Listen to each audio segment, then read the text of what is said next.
I would like to introduce you Akil, aka Keep It Real, Alleyne. We have the perfect guest, Akil Alleyne.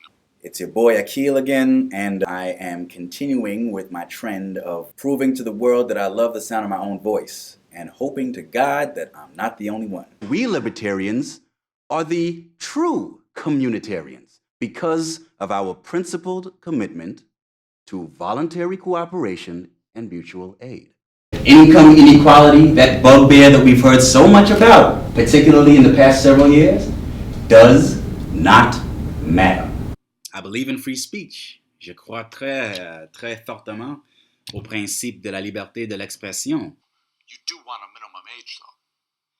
I think it's fair to have a minimum drinking age, but my point here is that the federal government does not have the power to set that age under the Constitution. One of the challenges that the movement faces right now is that there are still only a handful of self-described libertarian public figures out there right now whom your average citizen could even name. A lot of observers make the mistake of attributing those views and those attitudes to the whole liberty movement. Let me take this opportunity to disabuse everyone watching of that notion. Ron Paul does not speak for all of us. The movement is anything but monolithic. Guess what time it is?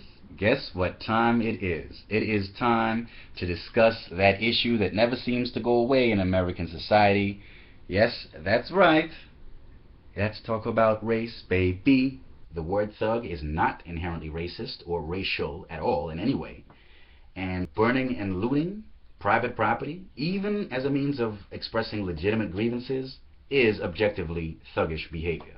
There is no hate speech exception, if you will, to the First Amendment right to free speech. No such exception exists. There are a number of exceptions to the right to free speech in this country, but hate speech is not one of them. The idea that the South went to war over states' rights rather than slavery is nonsense. We have plenty of historical evidence in the form of statements by Confederate leaders and secessionist leaders to the effect that, slavery was exactly the cause for which they were fighting. This country actually needs to move away from the system of employer-based health insurance, which has a lot of flaws in it, and I think is at the root of a lot of the problems with American healthcare generally.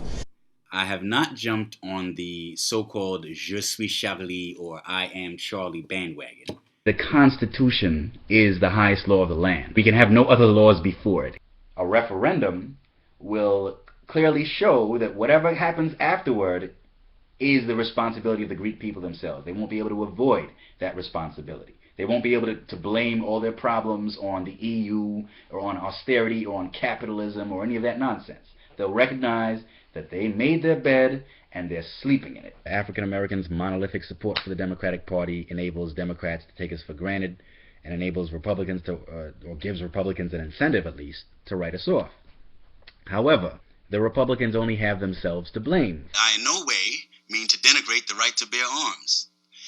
Individuals have the right to fight back against violent attackers to protect their own safety and, in many cases, their very survival. Republicans had better pull their socks up and start coming up with and uniting around some concrete, meaningful alternative to Obamacare.